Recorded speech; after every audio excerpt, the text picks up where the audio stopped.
L'ombre du zèbre au pays de Rosie Maldon 3.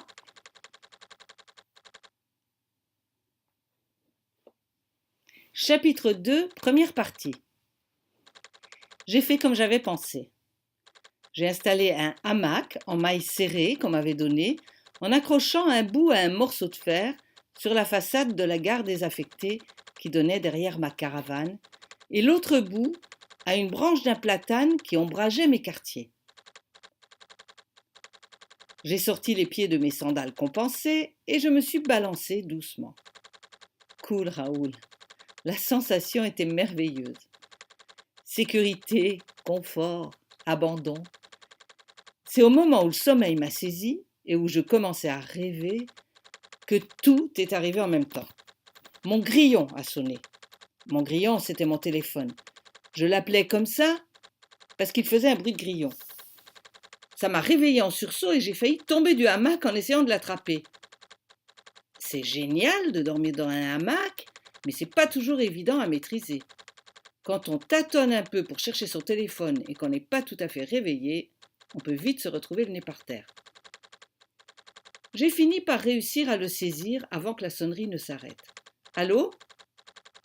C'était Émilie, Mimi pour les intimes, serveuse attitrée du Select, le bar où j'allais parfois bosser au Black. Son fils, Léo, avait été il y a longtemps confié aux services sociaux pour des raisons que j'ignorais et qu'elle ne voulait pas dire. Elle avait peut-être honte, ou c'était trop douloureux. Depuis quelque temps, elle essayait de récupérer sa garde. Sa voix était stressée. « Misère de misère, comment je vais faire, Cricri, c'est toi ?»« Ben oui, c'est moi, puisque tu viens de m'appeler. »« Il n'y a que toi qui peux me sauver, Cricri, s'il te plaît. »« Quoi ? Qu'est-ce qui t'arrive ?»« Qu'est-ce qui m'arrive ? Je suis aux urgences, figure-toi. Je suis tombée de l'escabeau.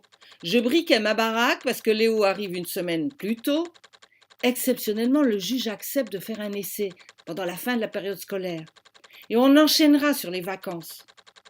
Comme les séjours se sont plutôt bien passés quand il venait les week-ends et les congés scolaires, on fait cet essai, vraie vie quotidienne. Je suis OK, il est OK, le juge est OK, sur les conseils des assistants de sauce et tout le bazar. Et ? T'as pas compris ou quoi ? Il arrive demain. Moi, je suis à l'hosto. Je passe sur le billard pour opérer mon poignet dans 2 jours. Je peux plus bouger à cause du choc sur mon dos. Oula, ma pauvre. Et tu veux que je fasse quoi ? Que j'appelle la DAS pour prévenir qu'il peut pas venir ? Quoi ? Ça va pas la tête ? S'il vient pas cette fois, ça va être remis à perpète. Faudra repasser devant le juge et tout le tintouin. Va savoir si j'aurai encore cette chance. Tu veux faire quoi ? Je sais pas. Je fais quoi, Cricri ? Dis-moi, toi, tu sais toujours ce qu'il faut faire. Décidément, c'était ma fête. Un conseil à donner ? J'aime pas donner des conseils parce que je peux même pas me conseiller moi-même. On ne peut pas dire que je sois un modèle pour ce qui est de savoir mener sa barque.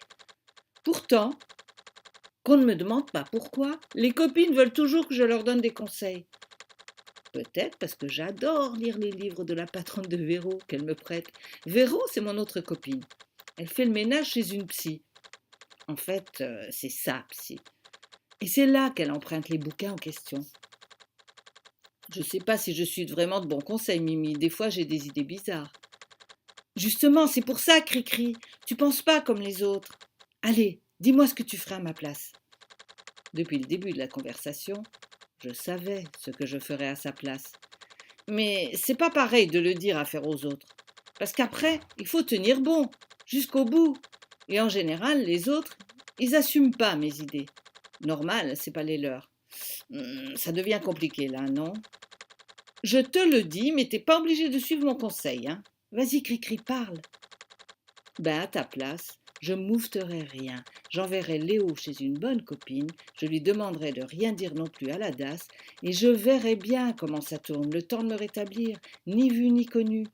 Surtout que Léo, il est grand et il comprend bien les choses, non ? Silence. Mimi, t'es toujours là ? Silence. C'était la première partie du chapitre 2, L'ombre du zèbre par Alice Quinn. Rendez-vous dimanche prochain pour la deuxième partie du chapitre 2. Bye bye.